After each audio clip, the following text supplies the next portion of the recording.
Welcome to another episode of Before You Kill Yourself with your host, Leo Flowers. I am Leo Flowers. Today's guest is Bridgitte Stuart. She has Bridgitte Stuart, MS, LMHC, C-DBT, is a licensed psychotherapist with 4 years of experience in mending and bridging gaps in the mental health field. Bridgitte has gained clinical knowledge and experience in both inpatient and outpatient settings and carries a background in working with individuals across lifespans. She specializes in trauma focused therapy, depression, anxiety, phobias, and other mood related and behavioral changes. Thank you so much, Bridgitte, for joining me today. How are we feeling? Thank you for having me. I'm doing great. Thank you. And so, where are you located? Where is Bridging the Gap Services located? I am in Florida, more specifically Plantation, Florida. That's close to Fort Lauderdale, Sunrise, Hollywood, Davie. All right. Florida in the building, dealing with that not just the heat, but that humidity. Okay, Not yet. It not hasn't yet. been that bad yet. Okay, all right. Well, I'm glad to have you on because one of your specialties are three of your specialties are anxiety, trauma, and PTSD, and so many people right now are struggling, especially couples, are facing trauma in one form or the other. When talking about couples facing trauma, what type of trauma are couples typically dealing with? If we're referring to more specifically of recent times, I would say the pandemic, the COVID-19 pandemic, is still ongoing. I would say that's one of the most recent traumas that couples and, individuals and families have been facing to date. So when we talk about traumas, I feel like there's such a wide range of traumas, and some people overplay their traumas, some people underplay or dismiss their traumas. How are we defining traumas for the listeners out there? Okay, so trauma is something that it doesn't necessarily have to happen directly to you. I think a lot of people get that confused.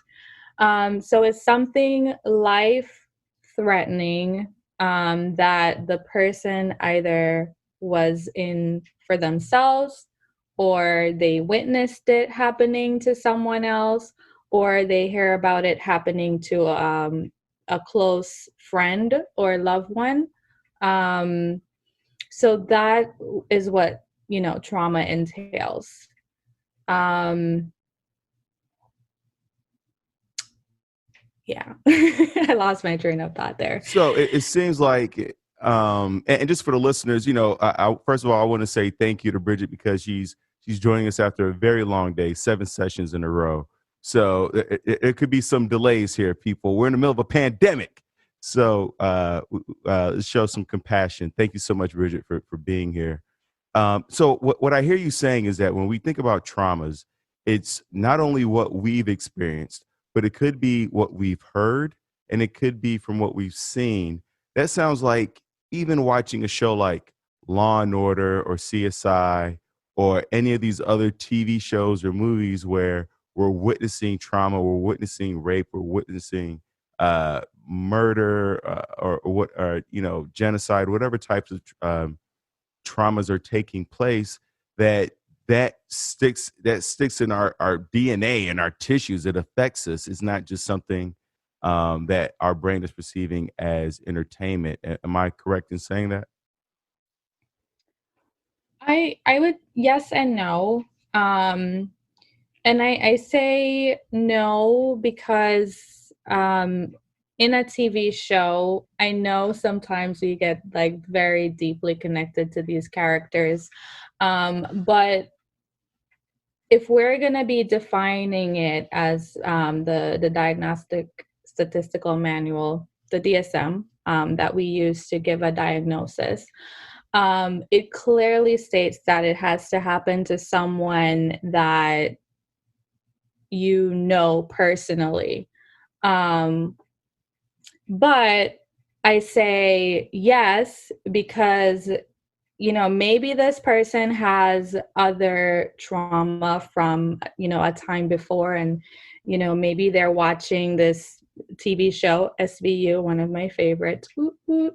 Um, I mean, there are some pretty traumatic things that happen during in these shows, and if that is triggering a memory that this person has of something that happened to them or someone else that they are or were close to, then I would say yes. So really it's not so much about what you're seeing, hearing, or experiencing, but your perception of what comes up for you while that's taking place. Right. And when couples are facing trauma, a lot of times one person will blame the other for what's happened, whether it's the pandemic or a loss of a child or whatever the trauma that's happened in the family. How do we address the blame, and how do we peel back the layers, and what's the process for that of, I guess, taking responsibility for what's happened? Right. So with couples, that's an interesting dynamic.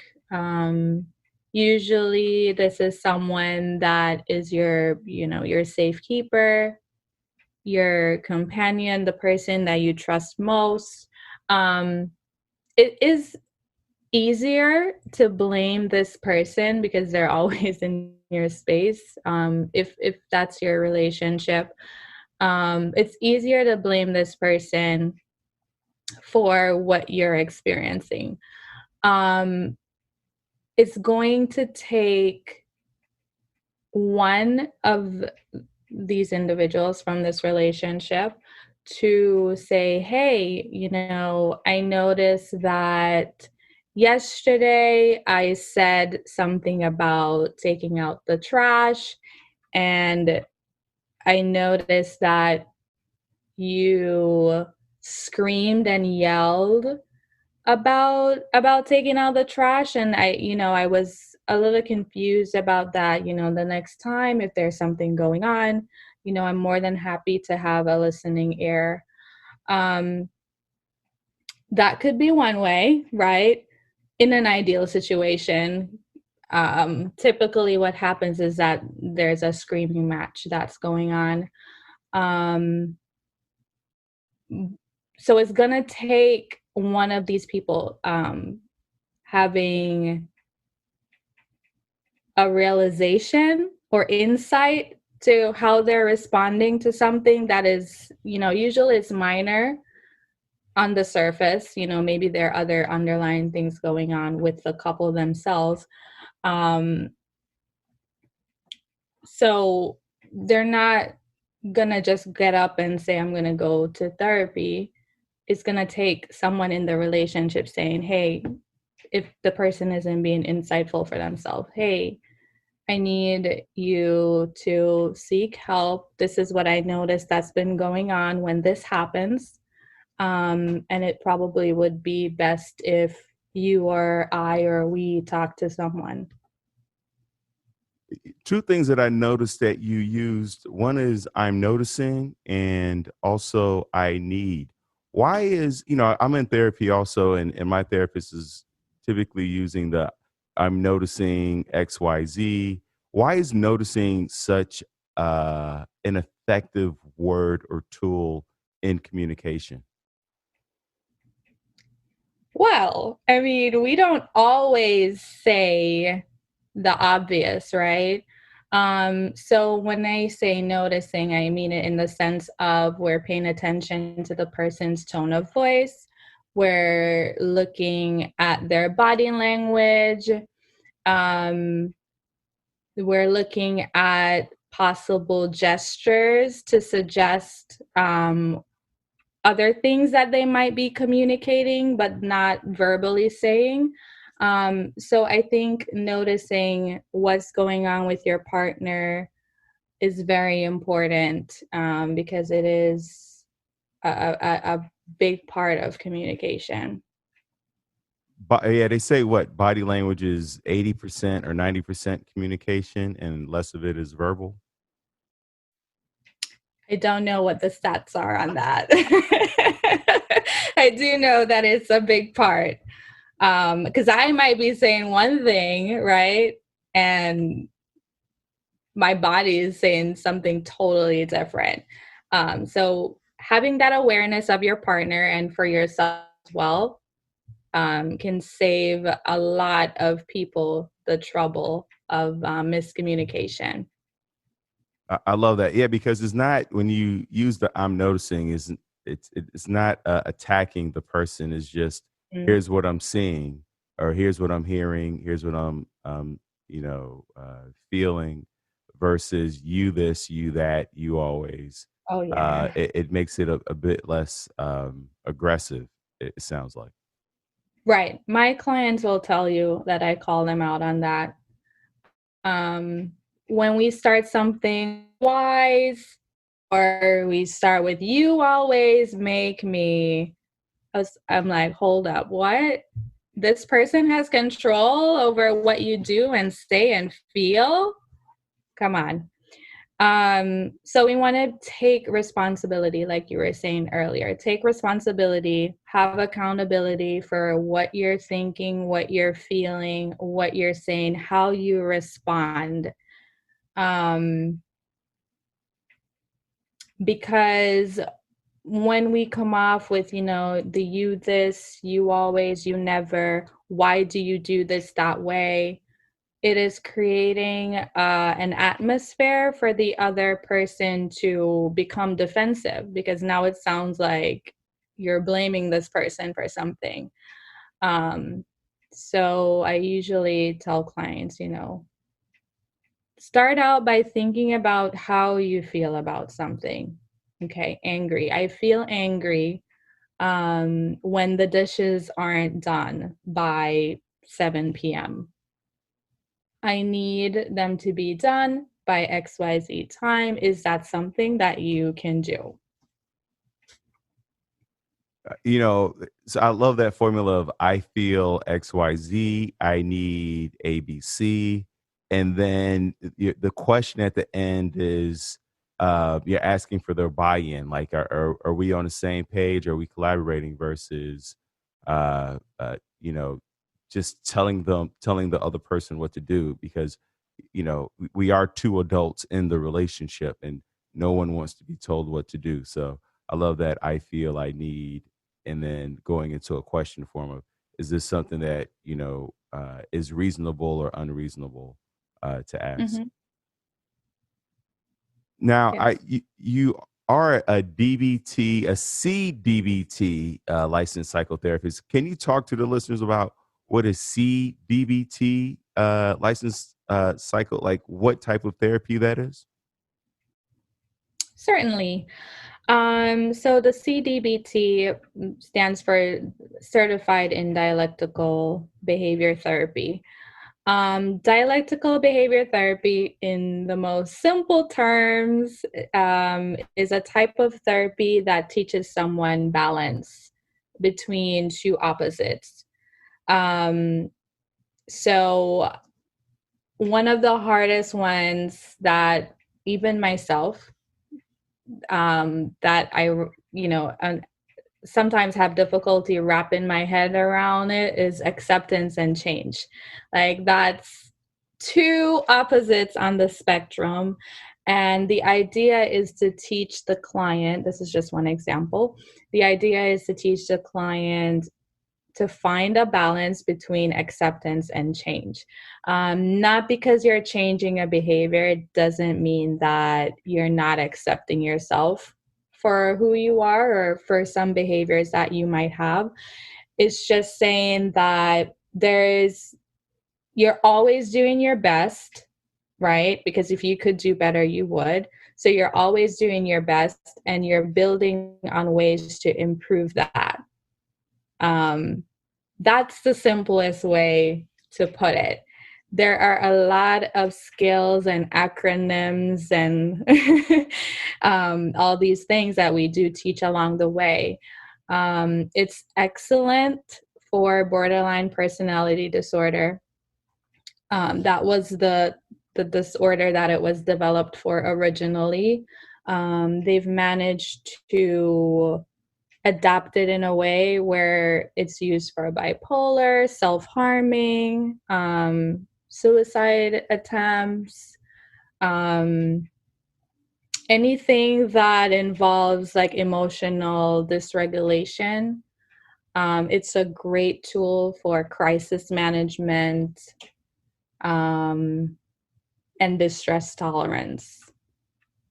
You said for suicide attempts, so you said in finding the balance, what's the imbalance in people who are attempting suicide, and how does C-DBT come into play in those situations? Okay. So with that aspect, I mentioned that because if we think about the origin of the treatment model, it was developed originally for borderline personality disorder. Within that disorder, these are clients who usually have complex trauma or an extensive trauma history. Um, as that develops, they tend to have a lot of suicide attempts and or self-harming behaviors. So the DBT goes through steps that teaches them emotional regulation skills and distress tolerance, um, to help to manage those urges or the need to self-harm. So that's how it ties in together. You said that there are steps for those who are emotionally dysregulated in terms of suicidal attempts. Can you share with us what those steps are? I'm sorry, steps for what? You said that there are steps for someone who has just had a suicidal attempt, and helping them to regulate their emotions through DBT. Can you share with us what those steps are? Okay. So staying true to the model, if let's say I had a client and we're doing DBT, because for each therapy model is different. Let's say this client specifically, we agreed that we were doing DBT. I explained to them how it works, what the expectations are. Let's say this client was having a moment where they are feeling the need to self harm. And a part of the model includes you get X amount of times that you can call your therapist outside of sessions, so you're usually always available to these clients. You get X amount of time during the week to call your therapist. Let's say the client calls and they say, I already cut my arm. Um, I'm at XYZ. That is when the therapist would say, okay, so you've already done something about it. I can't speak to you. You need to go to the nearest emergency room, so and so. Let's say, on a different note, the client calls and says, um, I feel like I want to self harm, or I think I'm going to cut my wrist. At that point, the steps would be that we're doing a certain amount of de escalation, we're processing what the situation is, you're offering the next available appointment when they can come in. So, those would be the steps as a therapist, and on their part, if they're feeling the need to self harm, to give the therapist a call in a DBT situation. Some other models may have that adaptation. It just depends on what the therapist's boundaries are. So that's also something to consider. I think the highlighting point is asking for help, seeking help from someone who might be able to talk you out of something that is hurting you to the point that you want to self harm. We also have to keep in mind that people self-harm for different reasons. Some people do it to ground themselves, to feel like they're real, they're in the moment, they're present. Some people do it as an emotional release. Some people do it because that pain might be better than the emotional pain that they're experiencing. Um, so I think it's also a good idea for the therapist and the client to have that conversation about what is the purpose that self-harm has for them. So that would be another step to take. So if someone is sitting in your office and they're sharing with you that they've had a previous attempt, and we get to kind of the source of it being a way for them to ground themselves. Mhm. I've never really thought of it that way. What are some alternative grounding methods, or maybe what would be then the next step that you would want the client to take in terms of finding ways to ground themselves? Right up my alley.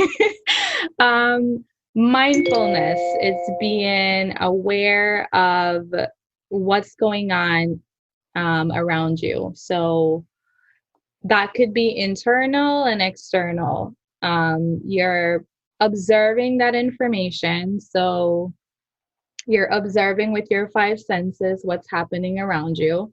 And you're also focusing on what's going on internally. So that's thoughts, body sensations, feelings. Based on that information, you sort of summarize in your head, this is what's happening, this is how I'm feeling, I had the thought that, and using that information to make a mindful decision. Um, so, some basic grounding skills, and I would say it's very effective once it's done correctly, or if it's practiced enough, is the 5 4 3 2 1 grounding. I always talk about that one. That's where you're incorporating your five senses. So that's an excellent exercise to distract yourself from something that is distressing. So you're looking around and you're saying to yourself, okay, five things in the room that I see are blue. You look around, you name them out. Four things that I'm feeling. Feeling meaning the sense of touch. So, I feel the ground beneath my feet. I feel the chair that I'm sitting on. I feel my very soft blouse. Those would be some examples. Three things that I hear. So you're tuning into your sense of hearing. What am I hearing that's going on around me? Two things that I smell. And this can be very purposeful, where maybe you put on your favorite lotion, or if you have essential oils or sage or whatever it is. This could be a very purposeful part, and you smell. Um, you might want to use something that's your favorite fragrance, and then one thing that you taste, and then that's how you would incorporate the five senses into an exercise like that. It sounds very simple, but it is very effective to distract yourself from a highly distressful situation.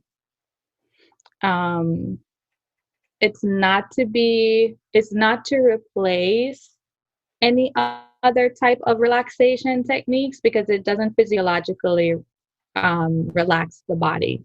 It's just distracting from something in that moment. So you said it's a distraction. I've never thought about that. If certain techniques being used as a tool for distraction, and then other tools being used as a tool for relaxation, I would have thought they were synonymous. But you're right, because I've used that 5 4 3 2 1 technique before. Mhm. I actually not as exhaustively as you have shared. Just like noticing five things that are blue, and I didn't know about the 4-3-2-1 aspect to it. But it does require work, and you're right. It's not necessarily relaxing because you do have to, look around to see five things or hear the noises. Or, there's a bit of a strain that's Mm-hmm. involved to tune into that. So, so after we've distracted ourselves, right, and now maybe we've brought our emotional, our cortisol levels down a bit. Uh, what would be a technique for relaxation? Also simple but effective if it's done correctly. So it will take an amount of practice, and that's deep breathing, but not just deep breathing. Go as far as belly breathing, where if you place your hand on your chest, the other on your stomach, and you're slowly breathing in through your nose, and you're feeling your stomach going out. So it's like filling a balloon in the stomach. Um, then, that's deep belly breathing. And you're holding it, I would say, for at least 4 seconds, longer if you can. And then you slowly release that through your mouth as if you were blowing into a straw. You want to do it slowly because you want to give the body enough time to circulate the oxygen and all of that stuff to help those feel good chemicals being released. So the slower you do that, it helps with the oxygen levels, and also um, it helps to slow the heart rate down, which, tends to increase if you're feeling anxious or stressed out or angry about something. So I would say that's one of the foundational relaxation techniques that should be one of the first things that someone masters. I love that, and because I was a Boy Scout, I always believe in a backup. You shared with us a grounding technique in a 5-4-3-2-1. Is there a backup grounding technique that you have, an alternative? Yes. So other distraction techniques could include going on a mindful walk. So on this walk, it also incorporates your senses. So on this walk, you're noticing how the air smells, how it feels, what are some of the things that you observe around you, the colors of the tree, preferably a scenic route, right? But if you're not able to do that, whatever you have at your dispense, that's fine. So mindful walks, um, thinking about, I think the game is called categories, where you think about a category and you list any number of things within that category, as many as you can list. That's another great one. Um, what else would be a distraction?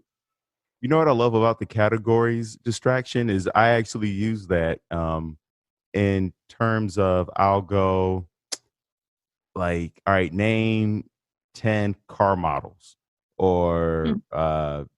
don't tell Michelle this, like 15 girls you've dated, or name, I try to name like all 50 states, which I could never, I always forget that by the time I get to like 35, 40, I forget like the first five I've said. I'm like, did I say that already? But it definitely works in terms of a distraction, or 10 dog breeds, or something like that along those lines. So it definitely works for emotional regulation. Also, like when I'm bored, and I'm just like, standing in line at Whole Foods or something, and I just need to take my mind somewhere. So yeah, I Right. definitely use the categories a lot. In terms of the um, not comforting, but what was it? the relaxation model, you shared that the belly breathing. Breathing is so hard for some people. I just downloaded Let me James tell you. Nestor's book called Breath to figure out how to breathe better or how to take a breath. It's so fascinating because it's the one thing that we have that can really help us regulate our emotions and how quickly Free. we dissociate from it, right? I mean, it's not until I sit down and meditate that I realize I haven't taken a breath all day, you know? So, um, besides breathing and tapping into breath, can you give us one other relaxation technique? Yes. There is another one called progressive muscle relaxation. The progressive comes in where you're starting at one end of your body and making your way to the other end. That's the progressive component. So what happens is that you start by tensing a muscle in your body. So usually I like to start with the face. So either you're raising eyebrows to tense that muscle, and you tense for about 5 seconds and relax for about 10 seconds for each muscle. You make your way down to your neck, shoulder, arms, abdomen, thighs, legs, toes. Um, so you're spending time on each muscle. So you're not doing them all together, you're doing them one at a time. Of course, your eyebrows, that's kind of hard to do one at a time. But in terms of your arms, your limbs, you're doing one side first and then the other side and make your way down. Now, if you have an injury, that's not an area of your body that you want to include in this exercise. That won't be fun, and I don't think the doctor would recommend that. Um, so that would be the only exception. It sounds like, and I haven't read the book, The Body Keeps the Score. Oh, yeah. But I see your face lighting up. It, I'm assuming you've read the book. Um, is there anything in the book that you felt like should have been included or was missed, or something you that really resonated with you and how people are facing trauma? So I'm gonna burst your bubble right there. My face lit up because it's a book. It sounds so bad saying this. It's a book that I've recommended to clients to read because I've read the reviews, and it's something that I've gone over during any trauma courses or refresher courses that I've done. It's usually a book that comes up. So I do oftentimes recommend that book to clients to read for therapy homework if they've been through some amount of trauma. I can tell you about the first page. That gives an excellent example of how post-traumatic stress disorder develops. So please tell us your thoughts on it. On how trauma develops? Yes. Yes.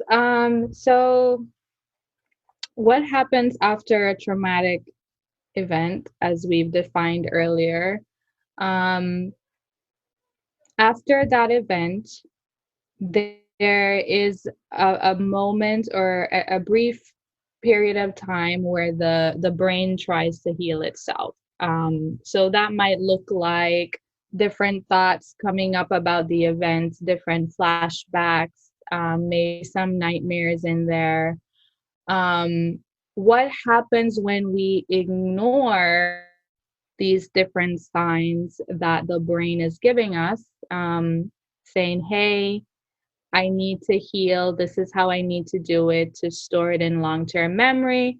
But you keep avoiding my phone calls, you keep avoiding the different reminders. And it's tough, right? It's difficult to sit through um, traumatic thoughts or things related to trauma.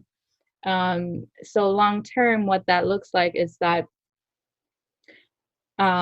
physiologically, we are the nervous system rather is in a fight, flight, or freeze response to perceived threats. Now, maybe let's say if a white curtain was there at the time of the trauma, right? That curtain gets conditioned into the traumatic event. So we see a white curtain, the body goes into fight, flight, or freeze.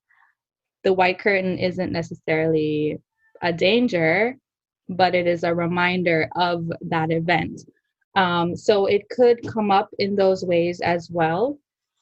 Um, so what happens is that it takes an amount of sitting with those uncomfortable feelings, not avoiding, working through how the brain wants to heal. So it takes, talking about the event, usually on an ongoing basis, with a trained professional. Um, the only way through with that is through. There's no other way to process PTSD unless it's, you're sitting through with it and processing. Right, because a lot of times we don't even realize how we've subconsciously processed an event until we've talked it through, and then we start remembering details, and realizing how much it's affected us. Because most of us are trained in suppressing our emotions and our thoughts and acting like everything is fine, and we don't realize how putting on that mask and pretending and acting and suppressing is affecting other areas of our lives. Right. And not everyone who's been through trauma develops post-traumatic stress, because, if let's say you were able to work yourself through those intense emotions and the thoughts that come up after the traumatic event, the likelihood of developing PTSD is smaller than someone who avoids that, natural part of the process after a trauma. It's not necessarily right after the trauma that PTSD develops. Sometimes it's 1 year later. It just depends on what that person's trauma reminders are. And everyone deals with things in different ways, and everyone's brain develops in different ways. So there's no one size fits all to say, hey, after X amount of time after the trauma, you know PTSD will follow. So also being mindful of that 2 years later, you find yourself having a flashback about something that happened. That's just as normal as someone experiencing that 3 months after a trauma. Yeah, I remember my dad passed away. It took me a year, maybe a year and a half before I just broke down crying. I probably cried for like 2 hours. I mean, it was just ugly, just in the car. And it was, I was reminded by a movie. Um, and one of the things I noticed you saying, Bridget, is reminded or reminders. Is there a difference between triggers and reminders, or are those interchangeable? So they're interchangeable. However, the models that I've trained under tend to stay away from triggers. I'm not quite understanding of what the derogatory connotation is with that.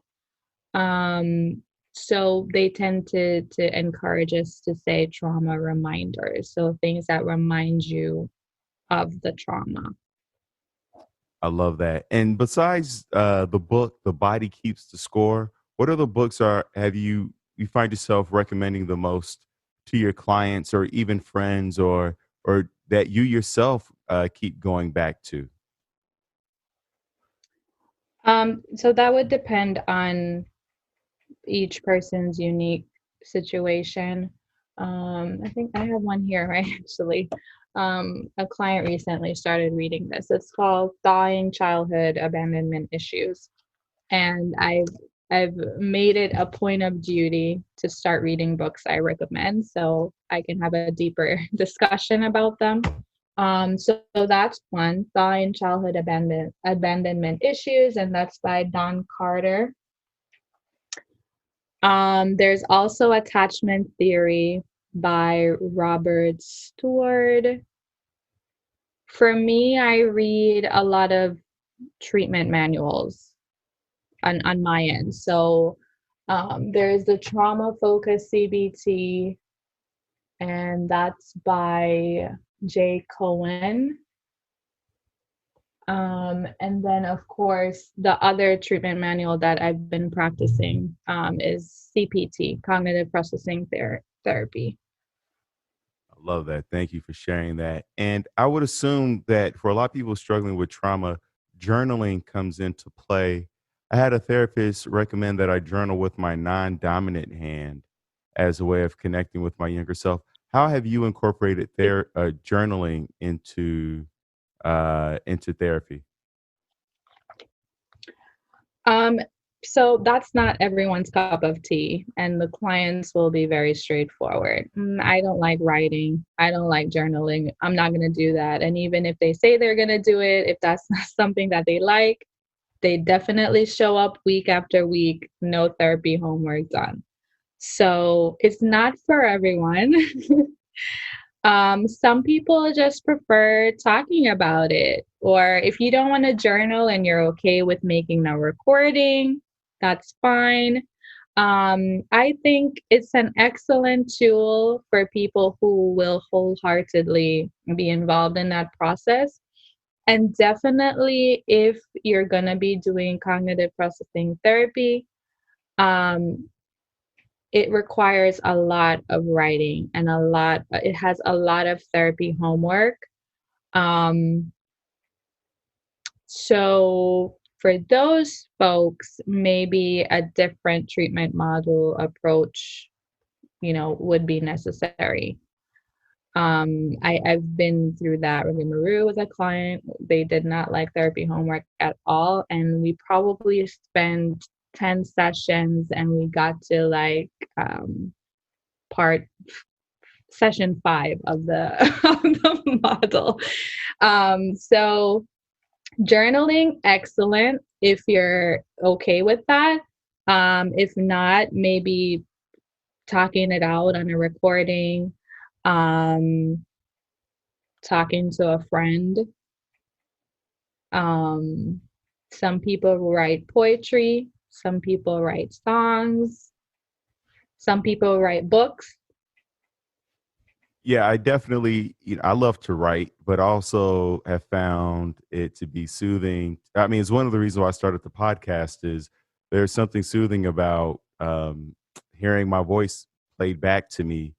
Um, and I can't describe it. I haven't, looked into why that is, but I know other people who record messages to themselves that they play on their drive to work or from work or when they feel themselves being emotionally dysregulated in that state. The last two questions, Bridgitte. One is, as we said at the beginning of this, you had 7 clients today that you went through, and a lot of people are finding themselves working harder because they are working from home or working more and exhausted. What is could you share with us your morning or bedtime routine, whichever you feel more comfortable with? Sure. So I am generally not a morning person. Even if I wake up early, I just have a rule. I will not see anyone at 7 a.m. or 8 a.m. 9 a.m. is pushing it, but I do make those exceptions because people also have to go to work. They don't have time in the evenings necessarily. Maybe they have kids or they have a later job. Um, so during that time where I'm up, but I'm not up, Maybe I do some reading, or I'm chit-chatting with my sister. Making coffee. Oh my gosh, that's essential. That's therapeutic for me. Just watching the coffee gets getting brewed, and the smell, like, that's my morning therapy before any client. um I'm not an addict, guys. I don't have the physical responses to coffee withdrawal. um I would say a lot of my self-care happens after, though. Um, so I don't think I wake up early enough to give myself enough time to self-care before clients. So it comes after, where, I will I usually tell people, if I need a good cry, I'm gonna turn on Grey's Anatomy. That's like my favorite TV show. I've watched it over every year since it's been made, and it just got signed for season 18. So you can imagine, and I get emotional every time. I do workbooks for myself. I also do, I guess it's a form of journaling, but it's like guided journaling. So it will ask you prompt questions. One of them I just started is a self-love book. Um, I try to read new information, not every day. Sometimes I'm too exhausted for that, but that's something that I do, if it's even twice for the week. Um, I do live with my sister, so if she's in the mood and I'm in the mood, that's a part of my, the stress time, where if I have something that I need to talk it out with her. If she's not in the mood, I mean, I have friends that I can call. That's a big part of having a social support system going. Um, I would say that's what it entails. I do have my it's not running right now, but I have a water fountain that I plug in during the day. Sometimes I need to ground myself while I'm seeing clients, and that's an excellent way. Sometimes I do have my what do you call it? My aromatherapy going. So I have essential oils. I can't remember the name of the thing right now. That The vape thing. yeah, yeah. That That thing. Yeah, that thing. that thing. Um, that Google that thing. Google that thing. That vape thing. Yeah. Siri always seems to know what you're talking about. Did you mean? Actually, I did. Thank you, Siri. And then last question. Thank you for sharing all that. Last question, Bridgitte. Is always imagine if there's one person listening in who may be on the precipice of wanting to end their life. Before you kill yourself, what would you say to them, Bridgitte? I really do hope for you that someone notices. I'm going back to that word, notices. Really do hope that someone notices, because I think that makes a difference for someone who really wants help but doesn't know how to ask, doesn't know where to go. Um, there are always some excellent tools online, or even on your phone. There's a National Suicide Prevention line that you can either call. They have a text line if you're not the type of person who, wants to talk during that time. They text. I think NAMI is nationwide. That's another excellent resource that offers support groups, different types of therapy, different ways that they can help. Um, so if at this time there's no one there that's noticing what's going on with you, I do encourage you to reach out to one of these resources. And for the listeners out there, thank you for sharing that with us, Bridgitte. You know that both links to the National Suicide Prevention and international suicide prevention hotlines and NAMI are all linked in each and every single one of the show notes. Thank you, Bridgitte, for joining us. Thank you, listeners, for tuning in. Remember, this podcast is not a substitute for you going to get help. Where you call on the 1-800-SUICD, SUICIDE, or 1-800-273-TALK, or the Trevor Project, or there's a domestic violence hotline, and there's a million other resources. If you need help getting um, your mental health paid for, there are links in the show notes for people who can assist you financially with getting the mental health help that you need. You can talk, you can text. There are groups. A lot of it is for free. Don't let finances be a barrier to you getting the help that you need. You can always go to thrivewithleo.com for one-on-one coaching with yours truly. Let's get to tomorrow together. Thank you so much, Bridgitte. You're welcome. Thank you for lending a listening ear.